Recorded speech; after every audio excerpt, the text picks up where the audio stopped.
Zach, your roast of the New York Giants starts right now. What do the Giants have in common with a high school girl from the Deep South? What's that? Neither use protection. That's right. They don't believe in it. Abstinence only. This D-line fucking penetrated the shit out of Daniel Jones. SAG-AFTRA, WGA, Saquon Barkley. What do they all have in common, Zach? What's that? None of them fucking worked this week. Everyone took a day off. Saquon took one for the hills. 12 points. Is that the most disappointing score you can have in a game? Here's a new flash, people. Did you watch this game? Fucking good. Good. You did something with your Thursday night. 49ers, they're good. Dable and the boys, bad. It's a bad time. Is it good when you're... I can't even... Does Daniel Jones remember how to play quarterback? Here's your update for the game. Nick Bosa is on Daniel Jones like white on rice. God fucking damn it. So, in a game that everyone knew wouldn't matter, it didn't matter. 49ers win, 30-12. Jesus fucking Christ. 2 hours of my life I won't get back. I could have watched Yellowstone. That's my breakdown. Very true. Very true. Colts versus Ravens. Jake, you know why the Colts call their running back Moss? It's because Moss grows on the north side of trees, and all that boy does is run forward. It's also his last name. His last name is Moss. So that's why they called that. He had a big day. So did Gardner Minshew the second. And again, another sidetrack, by the way, Gardner Minshew the second. His dad nor his grandpa named Gardner. Don't know where the second comes from. Minshew had a bit of trouble facing off with safety Kyle Hamilton. Never heard the song. Don't know it. Sorry about it. Minshew had a safety of his own stepping out of the end zone. Will it matter? No. The Colts are allowed one tackle of a wide receiver per game. They saved it for overtime, setting up the record-setting, game-winning field goal. They win 22-19. Cowboys, Cardinals, Zach, and the game went exactly how we thought it was. Beware a man with two first names. James Conner, the one and only, he gets the Cardinals on track. They take the lead early. Thanks to who? Randall Moore ran till he couldn't no more. He puts the Cardinals up 15-3. The Cowboys looked like Kyler Murray this game, Zach. The morning after Call of Duty release, awfully groggy. A little bent over that Mountain Dew hangover. But what do all the running backs and Dak Prescott have in common, Zach? What do all the running backs of the Dallas Cowboys and Dak Prescott have in common? What's that? None of them can fucking throw. Dak Prescott has a terrible game. Rushing touchdowns galore, but then, Zach, when you thought it was all over, the Cowboys are going to come back. Wilson breaks free.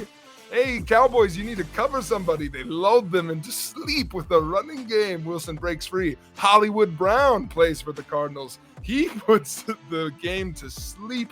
And Zach, here's a takeaway. A defense based on creating points on turnovers and pass pressure doesn't do great when you can't throw the ball. That's the takeaway, is the Cardinals surprisingly beat the Cowboys. Titans versus Browns. I would try to go block Miles, and I would try a little more. 3.5 sacks, 3 tackles for loss, 5 quarterbacks hits for Myles Garrett. He stole the King Henry's crown in this one, as Derrick Henry was non-existent all game. Ryan Tannehill joined the likes of Freddie Mercury and David Bowie, though, this week, Jake, as he's been under pressure nearly every second of this season. This includes when he was sacked to end the half, losing out on some easy points, though it didn't really matter in the end as the Browns win 27-3.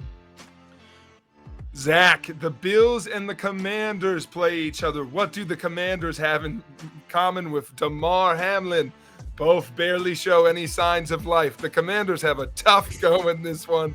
Just so too soon. He's alive. He's okay, everybody. Is he? He's fine. He's good. How does he play football? Is he good? Is he bad? Is he the worst quarterback we've ever seen? You don't know. Josh Allen continues to prove that he can either really beat people or really lose to people.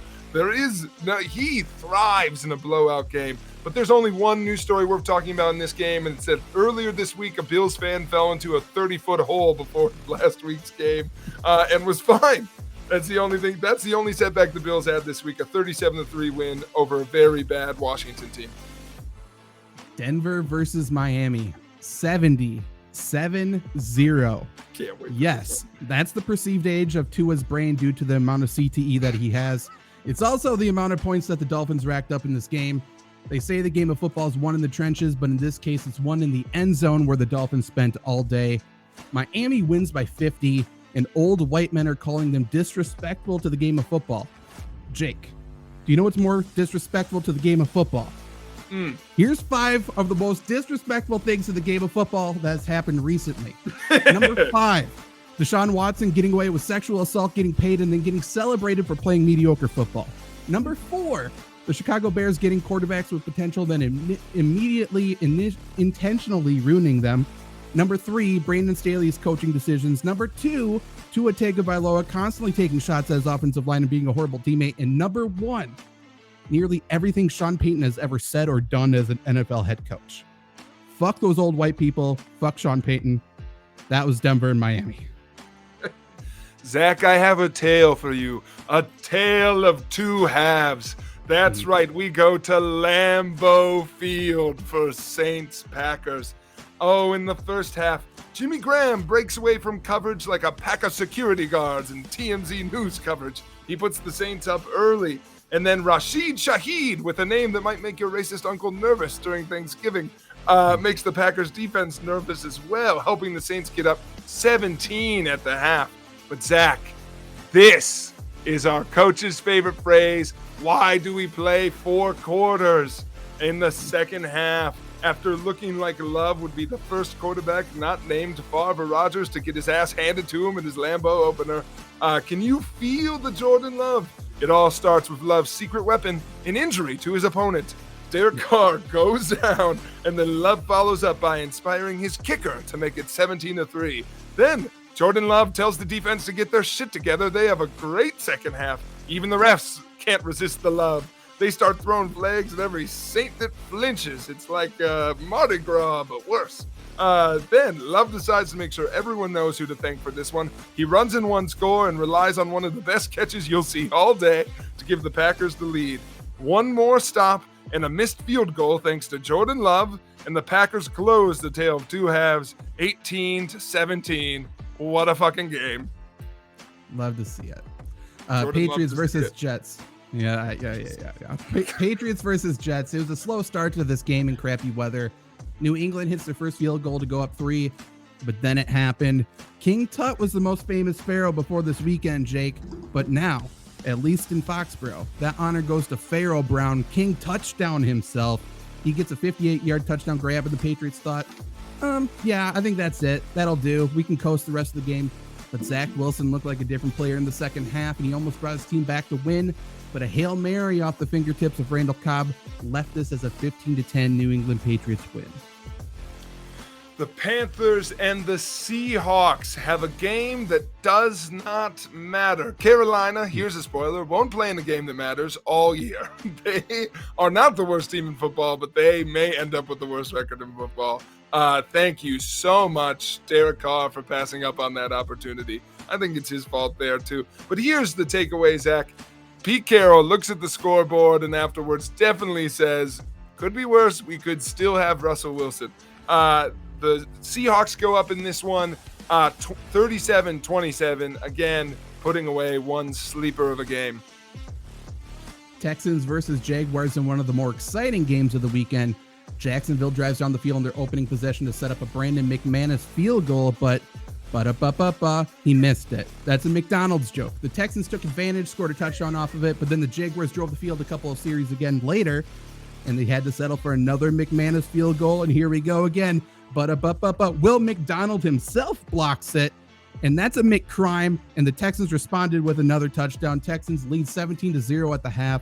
Second half, though, the Jaguars scored a quick 7. Brandon McManus has a field goal attempt to trim the lead to 7, and he redeems himself.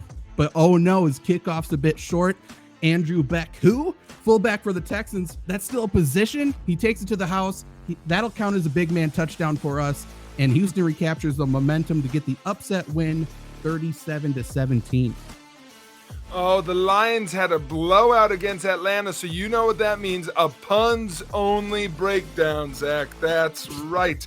First off, the Lions, onslaught of injuries at the running back position. Who do they rely on? That's right. Guy who you went to high school with, Craig Reynolds.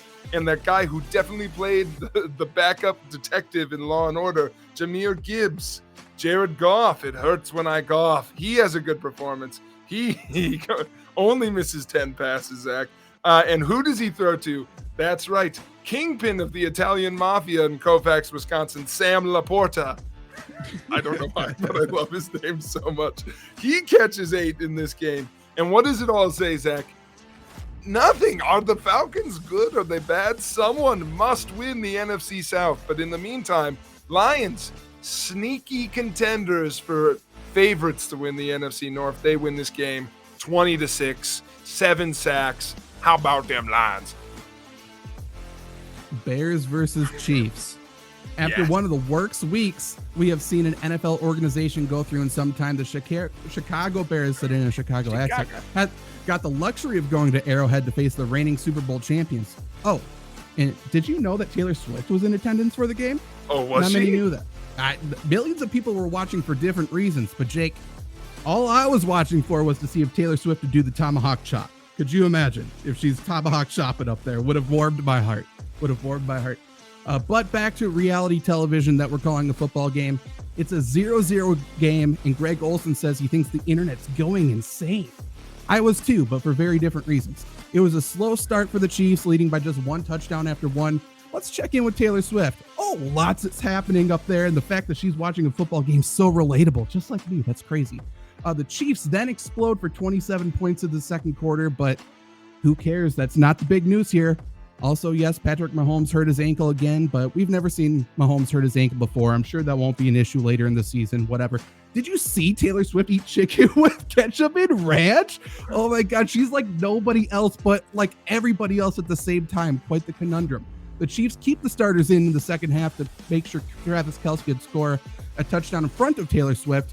You can tell how deeply in love they are, Jake. It's crazy. And Kevin Burkhardt says, this relationship is the connection we all need. It's right for America. It was quite the distraction to take away from whatever the fuck is happening in Chicago. But in Kansas City, the Chiefs win 41-10. And Zach, I close on the game of the week. That's right. Someone must win. It's Chargers Vikings, and neither team has a win, and neither team wants one.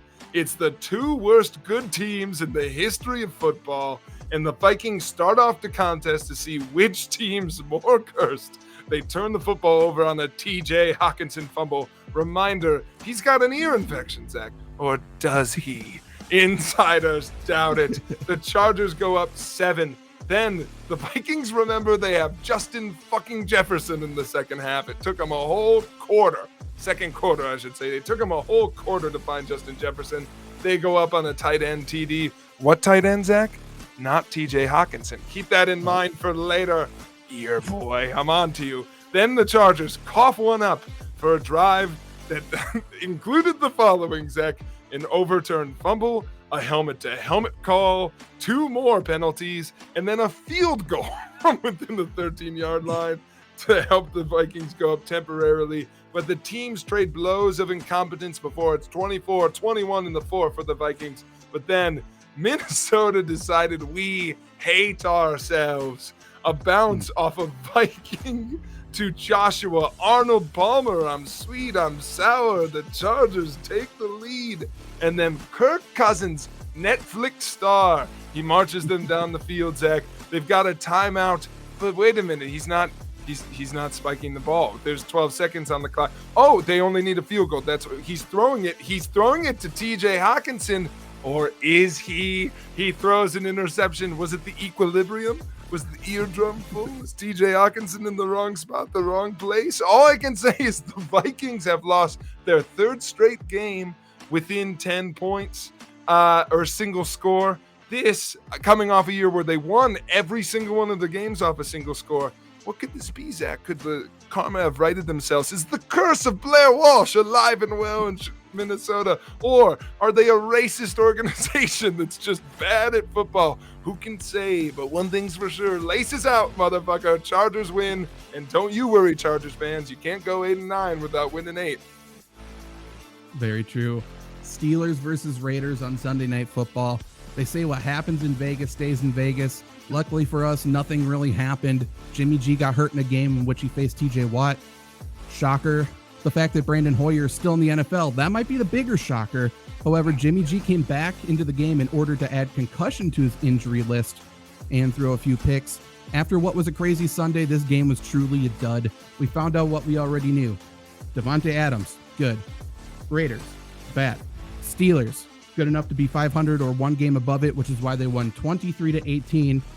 And that is NFL Week 3 before Monday Night Football.